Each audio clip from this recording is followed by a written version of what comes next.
How's it going, everyone? It has been a minute since we've done the coffee break live Q&A. I'm gonna be straight with you. I don't actually know how long it's been, but it's been long enough that this feels a little foreign to me. Appreciate y'all being here. If you've never been a part of this, basically we're gonna give you a little recap review on what's going on this week, what's going on in Foundation, a little behind the scenes look, and then we answer a bunch of questions. So while we wait for people to roll in, let me tell you what's releasing this week. First, I want to say today is the final day that you can hop in on the September subscription box. I don't know how many of those are left, but this is the Groovy box. So there's 4 discs in it, 4 custom stamped discs for $45. So you can hop in on that. Tomorrow's main channel video actually announces the October subscription box, which also is very exciting. So anyways, check out the subscription box if you want to be a part of that. Today/tomorrow starts the October one. We have a Procyon restock from Trash Panda happening this week. From Latitude 64, we have the Isaac Robinson Team Series Zero Medium Orbit Cenis. Can you put more words into that? I don't think so. That happens Friday at 9 a.m. West Side, Thursday at 9 a.m. We have the VIP Moonshine Warship. We have the First Flight Blast happening today from DGA. Trevor actually was throwing that yesterday. Flies just like a Zone, but feels interesting. It has like a Berg type of a top to it, so really interesting disc there. That's exciting. That comes out Wednesday. We have the Gannon Q-Line DD3 as well as the Glowflex 3 P-Line. Don't know what disc that is. And we have the Glow C-Line FD2. So a lot of Gannon discs coming from Discmania. That's happening tomorrow morning. And then we have some Thought Space coming Wednesday. Some new Thought Space stuff, as well as we have the biggest Discraft restock we have ever gotten as a company, the most discs we've ever seen from Discraft. They're going up over the next 2 weeks. We're going to try our best to get them up as fast as we can, but slow and steady wins the race with that one. We also have a bunch of Foundation custom stamp stuff that is going to be dropping at USDGC. So if you're going to be there next week, we are too. And yeah, it's going to be exciting. So be down at USDGC, say hi to us, say what's up. And the main disc, the main feature disc is we've worked with USDGC. We collaborated with them on I believe it's a Proto Color Glow Thunderbird. So we have a USDGC edition Hunterbird dropping that we ordered enough that we're going to have it at USDGC. That's going to be the initial release. And like I said, we collaborated with them to even have access to this plastic. So it has a little USDGC logo on it basically we collaborated with them to make this plastic happen. So we ordered enough that we'll have them dropping at USDGC, but then we'll also have them for Black Friday. So if you're not going to be able to make it to USDGC/Tour Championship, that's okay. We'll still have the special edition USDGC Color Glow Hunterbirds available Black Friday. We ordered enough to make sure we have it for both of those. So super exciting stuff, though. You get early access, whether you're going to be at USDGC or Tour Championship over the next few weeks, to get into that stuff. So go ahead and start throwing some questions in. The one thing I wanted to talk about, because I like to always kind of give you an insight into what's going on in my head. But this past month, I have felt the importance of I didn't really know this about myself too much. I kind of knew, but I apparently need a routine, bad, because essentially going back 4 weeks ago, I was out of town on vacation. Great, needed it, loved it. Had a great time with my family. The next week, Trevor was out of town on vacation. So normal routine out the window, because now we're obviously, when any of us are gone, it becomes a little bit more chaotic, all hands on deck. So Trevor's gone. Then last week, Tuesday through Thursday, we were out of town. You've probably already seen some of it, but we filmed a video with Ken Climo down in Florida. Then we played Olympus the next day, and then we flew out and filmed at Eagles Crossing with Andrew Lombardi, our Aceathon winner. So that was Tuesday, Wednesday, Thursday of last week. Boom. So most of last week gone. And then this week we're heading to USDGC to just a day trip to film just the course down there this week. And on top of that, we are in the middle of conducting our interviews for our digital marketer position. So another week where routine is just out the window. And it's just like everything that needs to get done is still getting done.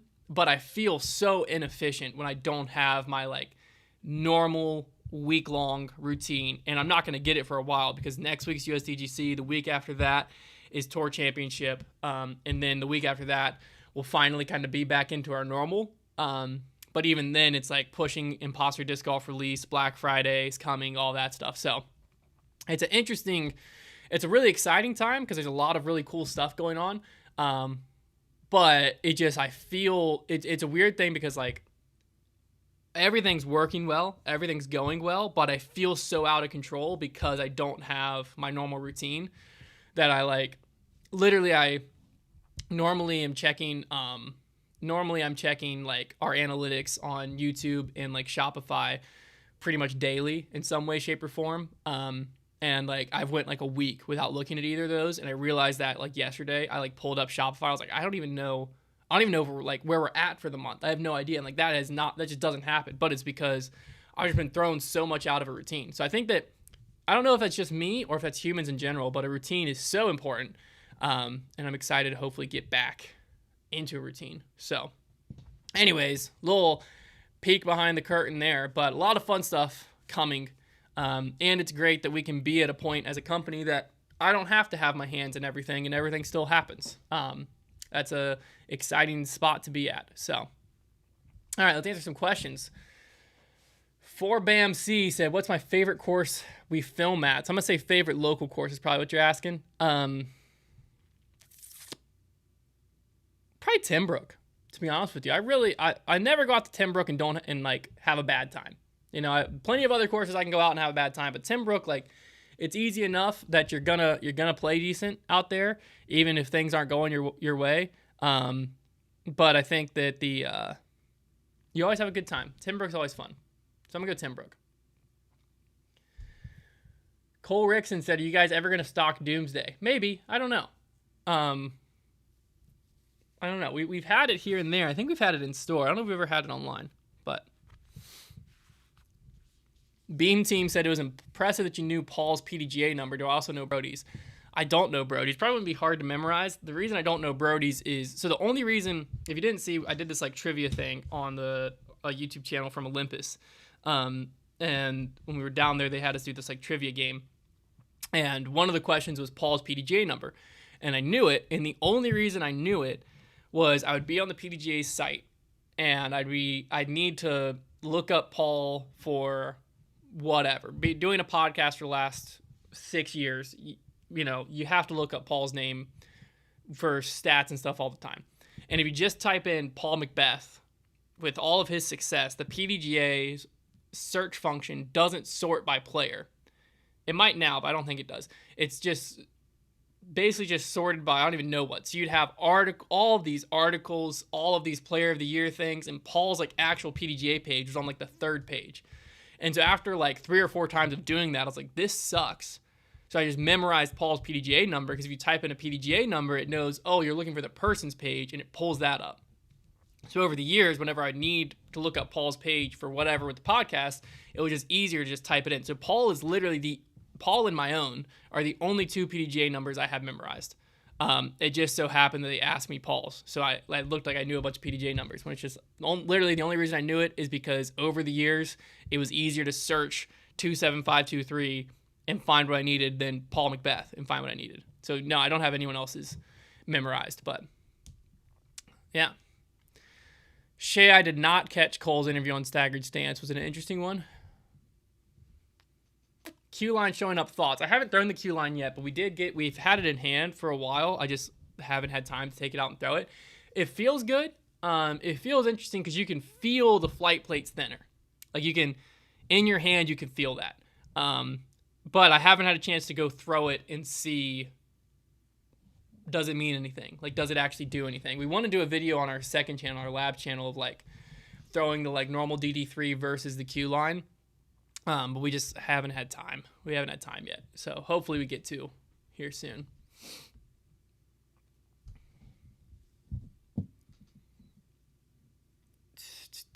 I'm stoked about going to Gyropalooza in a few weeks. Are there any discs coming out that you're looking forward to throwing? the Beam. I'm gonna be honest with you. I'm pretty out of the loop. Like I said, I've been out of my routine, so I've been out of just checking what's going on.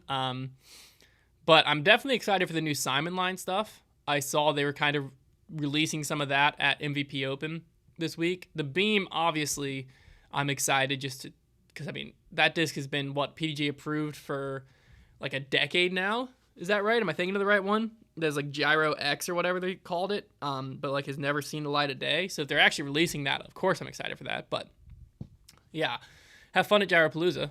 It sounds like a good time. It's exciting they're doing that in person again over the last few years. But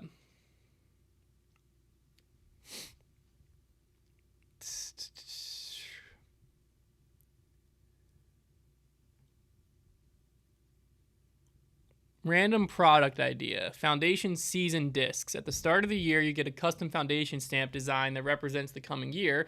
During the year, you get everyone who appears on a foundation video to sign a print of that disc. Then at the end of the year, you print a bunch of that disc that include all the signatures on them. It's a fun idea. Shay, I do not know your number.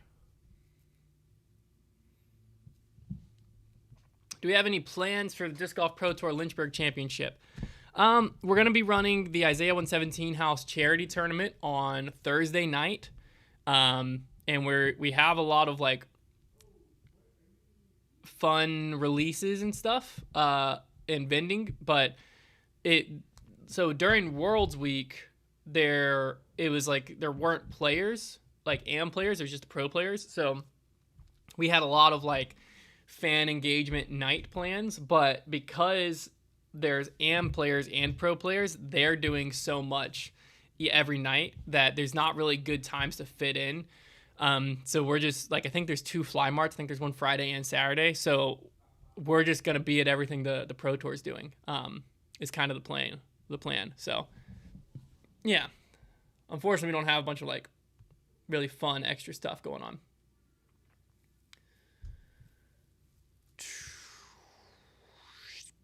Jacob Engman said, how's running going? Good. Really good. I just, I ran the Virginia 10 miler this past weekend. That's kind of my B race during training, which to explain what that is, basically you always have your A race, your main focus, like this is the race I'm really training for.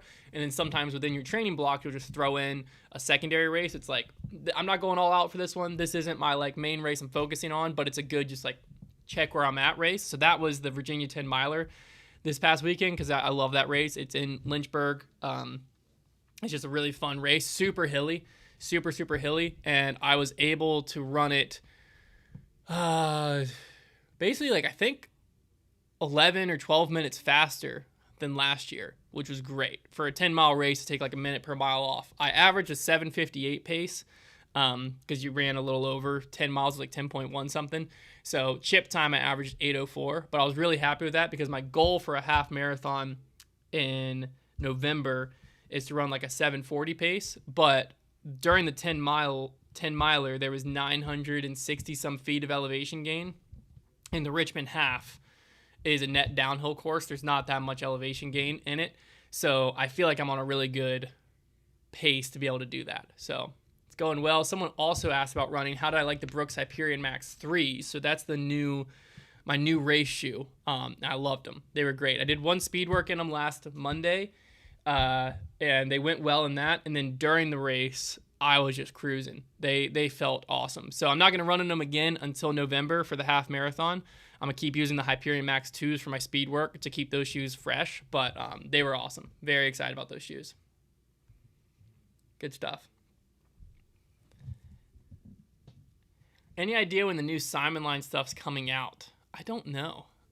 Honestly, Shay would be your guy. So I don't know if Shay knows the answer to that, but I'm not sure when the official release of the new Simon line stuff is. I just know they were like teasing it some at MVP. So I'd imagine pretty soon. But yeah, I'm not positive on it. For Bam C said, what course have you not played that you want to play at some point?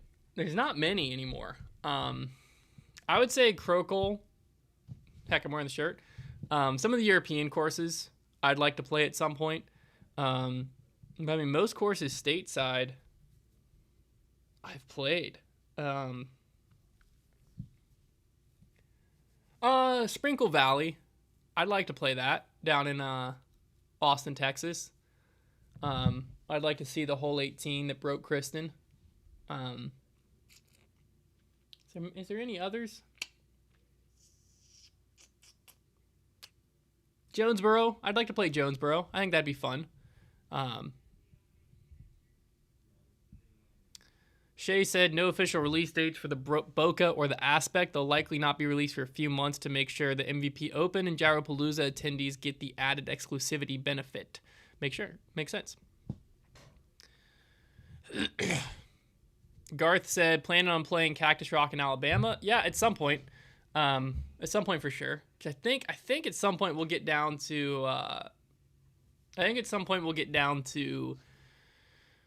play Robbie C's local courses. And I think Cactus Rock is within an hour of him. So we'll probably make that all on the same trip. So Disc Seeker said, has Dynamic Discs or any of the other Trilogy brands started to become high demand again? Or will it be a bit before people get back to being loyal to the Trilogy brand? What's funny, when I first started Foundation, Dynamic Discs was the only Trilogy brand that had an emotion with it that was like actually moving. And as times went on, now Latitude 64 is the best moving Trilogy brand. I think mainly their Supreme line stuff, like the Graces move well, the Pures move well. A lot of it is tied to Kristen, and the Isaac stuff moves decently well. But I wouldn't say that they're a big mover. For us, Discraft is number one, MVP is number two, and then I would probably say Innova is the third. I mean, I'd probably say that. But yeah, Trilogy still, I wouldn't say they're struggling sales wise per se. But they're not killing it. I mean, Discmania is doing well, but yeah, I don't know. Shay said, did I see House of Disc fired 18 more people? I did not. They got a lot of stuff to figure out. House of Disc. They grew a little big for their britches, so we'll see what happens. How do I feel our Whatnot shows are going? They're going great. We just don't do enough of them. I need to get back on it. Again, routine's been thrown off. I think Brody's supposed to do one here soon. I got to talk to Brody because I got to work with him on the schedule of when he does one, I do one.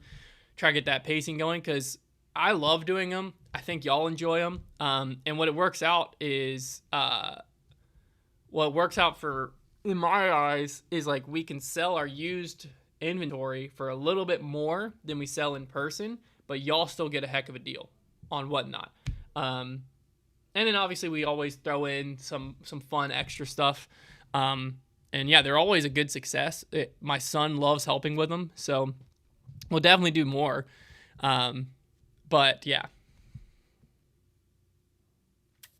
We need to end the bag. I just did one on Patreon not too long ago. Our Patreon kind of is cranking out content. We need to do a better job promoting that. But patreon.com/Foundation Disc Golf, $5 a month gets you access to our weekly podcast, the Heiser Club Mailbag, which is one of my favorite podcasts we do. It gets you access to ad-free Grip Locked. So literally Grip Lock with 0 mid-rolls, 0 ad reads, none of it. And it gets you access to exclusive content. So like the Warehouse guys are doing a course Conquest. We shoot an exclusive video every month for the Patreon. And then we do In the Bags over there. We do all kinds of bonus content. There's like unboxings of stuff coming in the Warehouse. So there's also a $10 and a $15 tier, which if you shop a lot with us, those tiers are worth it because it gets you discount on everything but MVP on our site. So those are worth it if you shop a lot with us. But if you're just like a fan of Foundation and you just want more content to consume, I think it's hard to beat the value you get for that $5 tier. In my opinion, I feel like if you just want to consume disc golf content and you're a Foundation fan, then by golly, the $5 a month tier is well worth it. Joel asked, are we doing a monthly match at Ivy Hill for October? We'll probably do something at Ivy Hill in October. What's funny is like that's literally 2 weeks away. Good night. Yeah, I don't know. I gotta talk with Trevor. We gotta figure out some media plans for these next events. They're coming quick.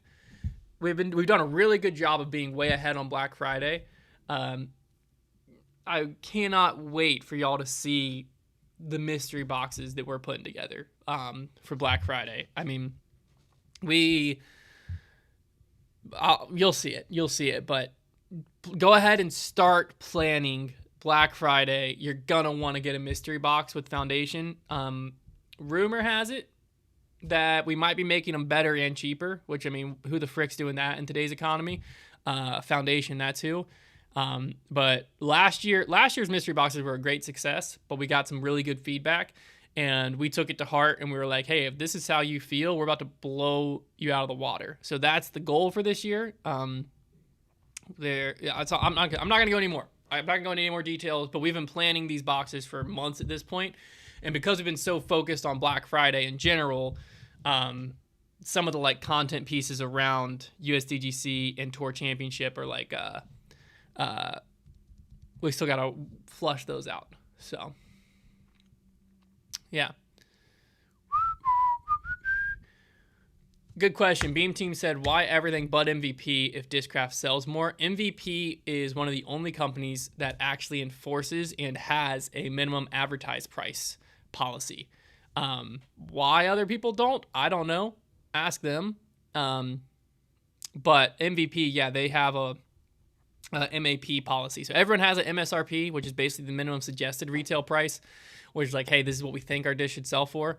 But in retail, it's very common to have an MAP policy, a minimum advertised policy, minimum advertised price, that is. But for some reason, most disc golf manufacturers don't.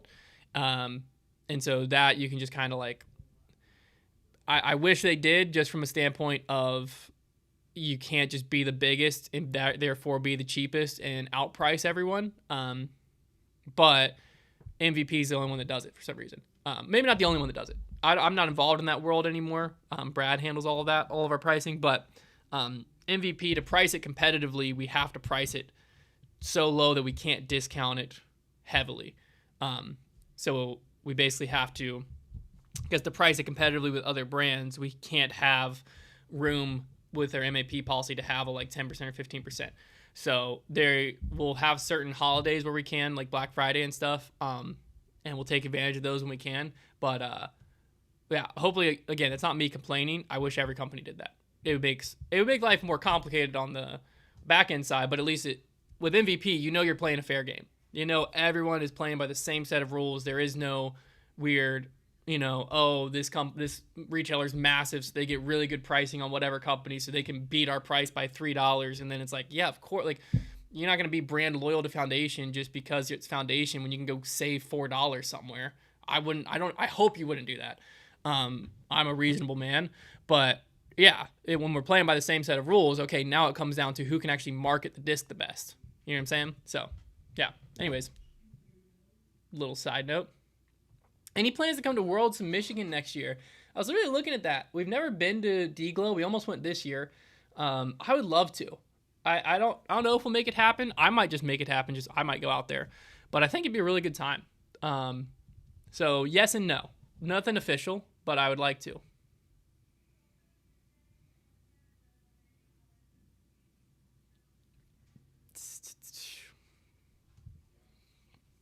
Ben Van said, sorry if you already answered, but what's the time frame you guys are looking to hire for your marketing role? If we're doing some interviews this week, I think the earliest we would hire is probably a week or two from now. That'd be the very earliest, but we're not in a rush. Like, everything's working fine now. It's just we know. Essentially, I had a few interviews yesterday, and I explained this to the people I was interviewing of like how this role came to be. Is where our YouTube workflows really well. I'm very proud of our workflow with YouTube. But what happens is, because YouTube's our main focus and long form's our main focus, social media and digital marketing, because it's also the email side, like that's always the last thing on someone's plate. So it's basically like, hey, these are your priorities for the week, and it's the long form stuff. And then if you get to it, let's crank out some short form stuff. And so we're at a point now where we can definitely afford to hire someone where we don't need them to directly make the revenue to pay for themselves, which is good because that allows us to mediate a lot of the risk. We don't have to mitigate, a lot of the risk. We don't have to worry about that side. But I also think they will pay for themselves because when we do have weeks where things are slower and we can actually put time and energy and our creativity into short form content, it pays for itself, whether it be traffic to the website or we can get brand deals on short form stuff. So that's kind of how we got to this point, is like, we know we're leaving a lot of engagement and a lot of reach on the table by not creating enough for short form. And it's not like the ball's being dropped internally. It's just that it's the last thing on people's plate, and I need them to focus on what they're focusing on. And if that means they don't get to it, then they don't get to it. You know what I mean? It's like, that's okay. But that's why we're hiring this position, because I think having someone where it's like they're focused on creating that and they can just be like, hey, here's my 10 ideas. Trevor, let me know when you have a few minutes to go film these. Hunter, let me know when you can come throw this disc for whatever. I think that can really do a lot, because there's a lot of people that don't even know we have a YouTube channel, which is so funny to me. But they just like, I'll run into people at the disc golf course and stuff, and they follow us on Instagram, or they only know we have a podcast or whatever, and they just don't know about our main channel. And sometimes we just forget that. You know what I mean? Like, it's so much all we do that we forget that, like, we're marketing to a parade of people, not just to one crowd. So, yeah. No specific timeline, though.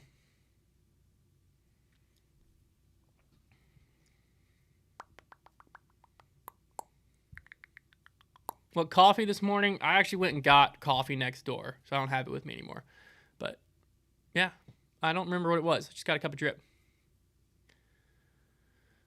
Personal request, make a YouTube short from the Big Cons Got It self-harmonizing clip. We definitely should, but I don't remember. I don't remember what video that was in. Teddy Hinton said, are Black Friday mystery boxes limited to one per customer? No, they will not be. There should be plenty of them. Because we did the math, we increased the amount from last year, and last year took a few hours to sell out, so I think we should be fine. But yeah, there won't be a limit of one per person. So we'll reevaluate that as we get closer if we feel like demand is way too high. But I would be surprised. I'd be surprised. ETA for Atlas restock, it's on its way, probably a month. I don't know. Slim Cognito, how do we like Olympus? The video will be coming out probably next week or 2 weeks from now. And Olympus, how I describe it in the video, is incredible property, phenomenal course design, brutal to play blind. Because it's just a lot of blind shots that you don't... Like, I think that if I went back and played it now a second time, I'd probably enjoy it playing it like 4 times more than I did the first time, just because there were several times where it's like we threw a shot that we thought was good only to realize the corner was way before or the pin was a different place. But that's not really like the course's fault. That's just like we had never played it before. So the course design was phenomenal. Really, really good Pro Tour level course. The property, especially being in Florida, is incredible. It's awesome. So as far as the course itself, amazing. Great, phenomenal course. But if you're going down to play it, play with a local or give yourself enough time to play it twice. Because the second time through, you're going to enjoy it so much more. It's a very hard course to play blind.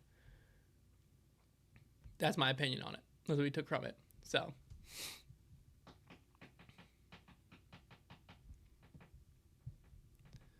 Chuck said, I tried playing Olympus. It was so hot, planning on going back once the weather cools down some. Yeah, it was humid while we were there. It was real humid.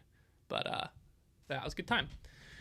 Jason Hines said, I'd like to add my Hunterbird stamp leopard in my application for the position. You have a Hunterbird stamp leopard? That's freaking sick.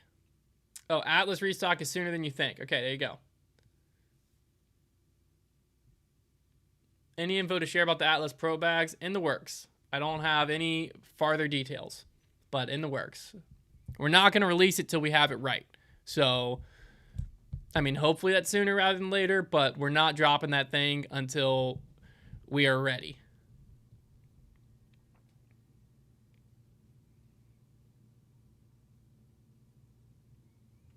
Travis said, may have been asked earlier multiple times on other lives, but do you think disc golf sales / growth have plateaued like before 2020? I know my area, Birmingham, has. So this is an interesting one. Like, within the industry, you could ask 10 people and you'll get 10 different questions.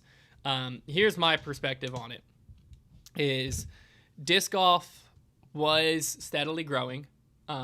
Statistics would say like a 10 to 15% rate prior to COVID, right? So it was on this like sustainable growth plan. Then COVID happened, and you just have this crazy boost of disc golfers. And where I think that's interesting is during that boost, you had a lot of new stores come out. You had a lot of manufacturers start to try to grow to meet the demand at where it was. And so that is causing what we're seeing now, where now disc golf hasn't shrunk, disc golf hasn't slowed, but it's pulled back from its peak. So it's like if we were trending up, we had this huge peak and it's come back down, and where we landed is a lot bigger than 2019, but it's not where it was in like 2022, right? So it's come down, and now from everything I see, we're back on that like slow growth. But the big difference is, and where everyone feels like, oh no, disc golf shrinking, is the supply of tournaments, the supply of discs, the supply of disc golf stores is well beyond where the current demand is. Because like you basically, if you go back to when we first started Foundation, like there weren't, to give you a picture, Ledgestone releases, right? There was like 1 or 2 waves of Ledgestone a year, and they were like the only crazy releases happening. So it was like people would freak out because they hadn't seen a crystal buzz in years, right? And so during COVID, the demand got so high for custom runs and custom stamps and custom all of this that manufacturers and everyone started trying like taking advantage of that. We were even guilty of it, to where now that doesn't work anymore, but people are still trying it. So I think that what a lot of it is people are thinking that what worked in 2021 is going to work in 2025, not realizing we're 4 years removed from it. And companies grew to try to be the size that we were up here when we're back here now, right? Like it peaked, came back down, and now it's leveling out and growing again. And so people are like, tournaments aren't filling. And I'm like, yeah, I understand that, but there's 10 times as many tournaments as there was in 2018, 2019. Because there was that little period in the middle there where, you know, everyone just gets into the sport. Everyone wants to start being competitive and playing tournaments. Everyone's shut down from their jobs and has all this time in the world. And all of a sudden you have all these influx of tournament directors too. So all of a sudden you now have where we literally had 2 tournaments in the area. Now, I don't know where we currently have, but at the peak of COVID, there was 2 tournaments going on most weekends. And it's like, yeah, they're not going to fill anymore because now instead of 2 tournaments, we have 50. And so it's how much is the demand actually shrunk versus how much is the supply ballooned. In my opinion, it's more everyone thought they could get rich in disc golf, so they all quit their jobs, started manufacturing companies, started retail companies, all of this, and got fat and happy sitting back with the, with the demand being so high that you didn't have to work for it.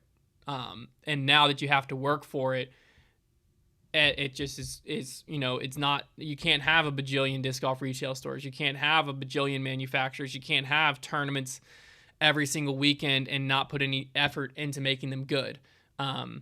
It's just not going to work. Like now you have to work for it to work out because disc golf is still growing. There is still plenty of players, and the analytics say that. Like UDisc has those numbers where they're growing. And so like that's where we're at to me is like, has disc golf plateaued? Well, if you look at the spike, yeah, we've plateaued from the spike, but I think we're still on an upward trend if you were to graph it out. It's just we had this big, giant spike from COVID, and everyone expected that to be the new trajectory. And if you plan on that being the new trajectory, yeah, you're out of business. You're done. And a lot of people fell victim to that, and we almost did. We almost went out of business, but we almost got used to this is the new norm. This is what we do. And had we continued down that path, we'd be in big trouble now too. And by the grace of God, we're not. So yeah, that's how I view it. You're not going to catch me being negative about disc golf. I think there's a lot of people that just bit off more than they can chew, over leverage themselves, expecting disc golf to turn into the next giant thing when it's like, it's just not. Like, it's a niche sport. It always will be, and that's the beauty of it. That's why we all love it. And the more people that are pessimistic about it and start talking about how much disc golf sucks, and the more it's going to be, people are going to not want to be in it anymore. Because the more you're like, you don't come to disc golf. You come to disc golf to get away from the negativity in the world. You don't come to disc golf to find the negativity of people being like, this sucks too. Like, get on with that stuff. You know, if that's like, if you think disc golf sucks so bad, I'm sorry. But like, to me, I think disc golf is freaking awesome, and I think it's still growing. And I think that, like, if you interact with people walking through stores and coming to tournaments for the first time, like, there's so many people that have that fire in their eye and their passion where they just discovered it and they're like, this is the greatest thing ever. And we're like, yeah, it is. It's just, you know, take a step back, take a step out of disc golf for a second and realize like how awesome it is. And don't get, you know, those of us who lived through the COVID boom, you can feel that pullback and be like, whoa, this sucks. But yeah. Anyways, that's my soapbox moment. Hooligan Disc said, what's your opinion on manufacturing a competitive advantage? Is it possible in disc golf, or is branding more important than having a competitive advantage? So within manufacturing, if the competitive advantage is actually, look, it's all marketing. Okay, like in my opinion, there's very few things in disc golf that are actually like game changing. Like gyro, I think that could be like, that's a big thing, right? Where it at least makes you think this could do something different than any other disc. But the majority of it is branding and marketing. Because everyone is so particular about plastic hand feel that what I think feels like trash, someone else is going to think feels phenomenal. What someone else thinks feels phenomenal, I'm going to think sucks. What I think feels phenomenal, someone else is going to think sucks. So like, that's all marketing, because everyone's hand feel that they want is drastically different. Some people have sweaty hands, some people have dry hands, some people want slick discs, some people want grippy discs, whatever. So that all comes down to preference. But making your brand desirable is all about marketing, in my opinion. I mean, yeah, there's things like the Fused Buzz and the Fused Scorch where like that's just really cool. The dynamic disc splatter stuff they're doing, like there's little things like that yeah, that's cool and people are going to want to try it. And your discs have to look up to snuff. Like, you can't be putting out stuff that just looks cheap but charging premium prices for it. But if all of that's working, then it's just branding and marketing and sales. And that's every industry pretty much. Like, if your product's good and you know that, then it's just making sure other people see it and know it's good. Yeah. Easier said than done though, which I get.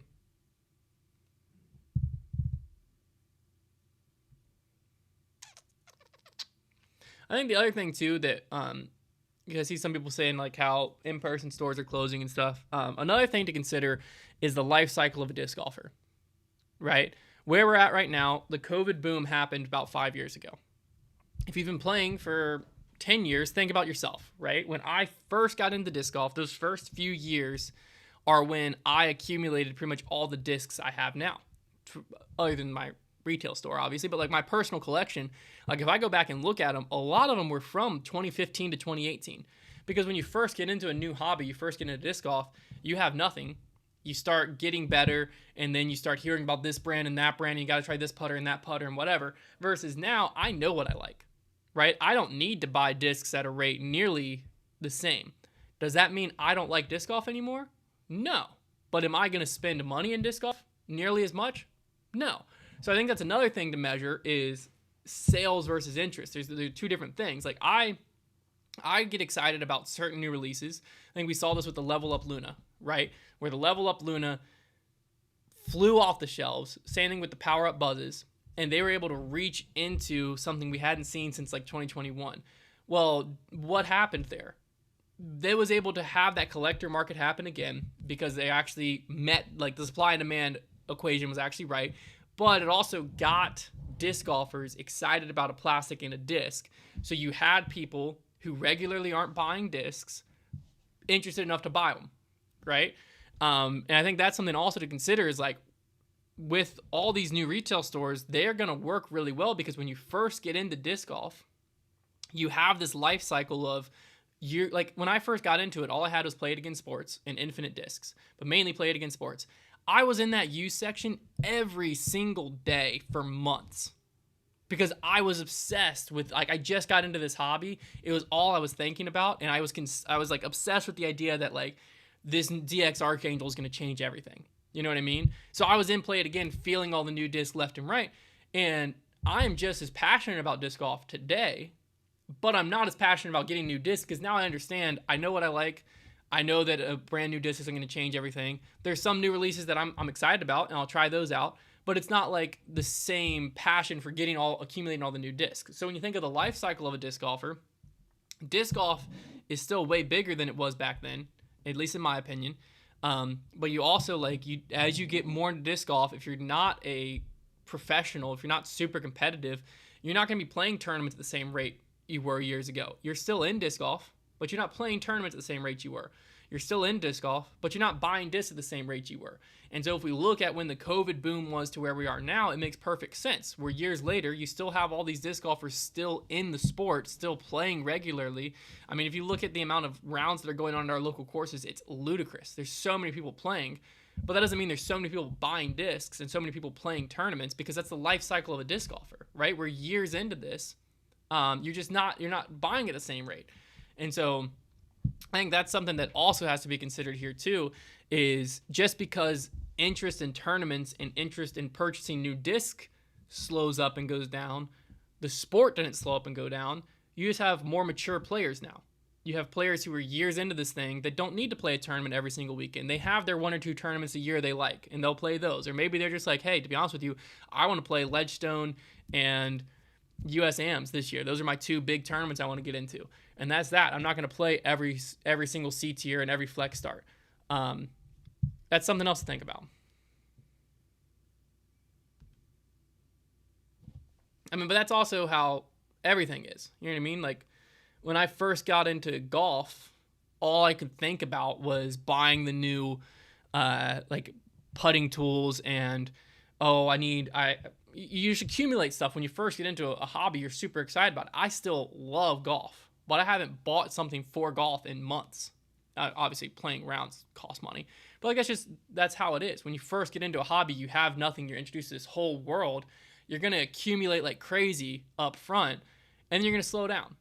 And so when you have people who are buying 5 to 10 discs a month, all of a sudden go to buying one, it looks like it's 10 times less popular when it's the exact same amount of popularity.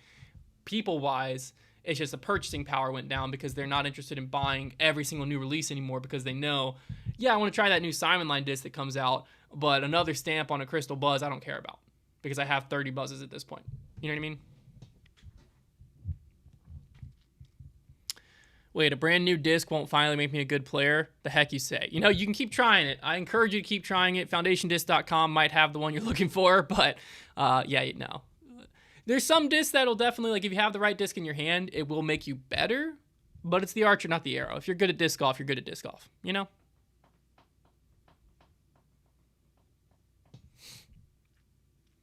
Jason said, I think Brandon is king. I'll buy a disc I hardly care about if it's a foundation stamp. I didn't know a single thing about Hooligan until I bought a Trevor Cash. That is something that we've found a lot of success with. Is like the personality branded stuff we've had really good success with.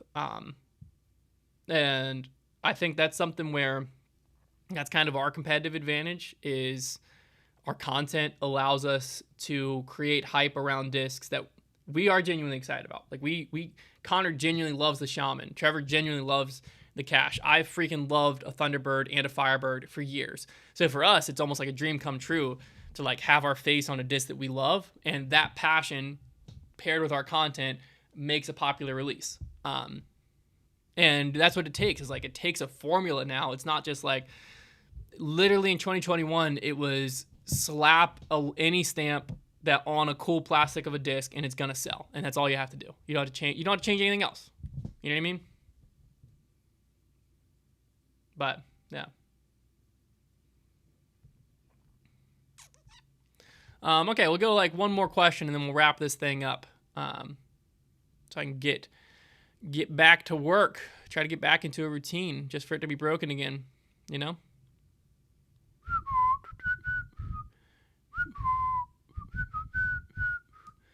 Any other questions? If not, it's all right. We'll wrap it up here.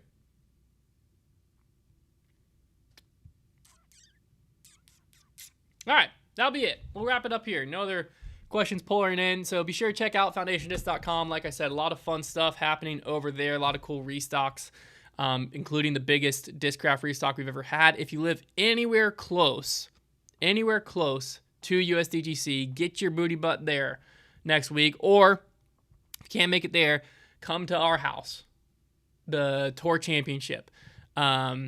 Be there. It's going to be a fun time. Both of those, we have a lot of cool releases going on. We're super excited about all that fun stuff. We're super stoked to be at both those events. I think it's going to be an absolute blast. If you're searching for that disc golf passion, maybe you feel like you've lost it, nothing like going to USDGC to get that itch again. I'm not going to lie to you. Same thing with the Tour Championship. Watching some pros play disc golf, surrounded by a bunch of people that also love disc golf, walking around a vendor village, it makes you feel like a kid again. So, yeah.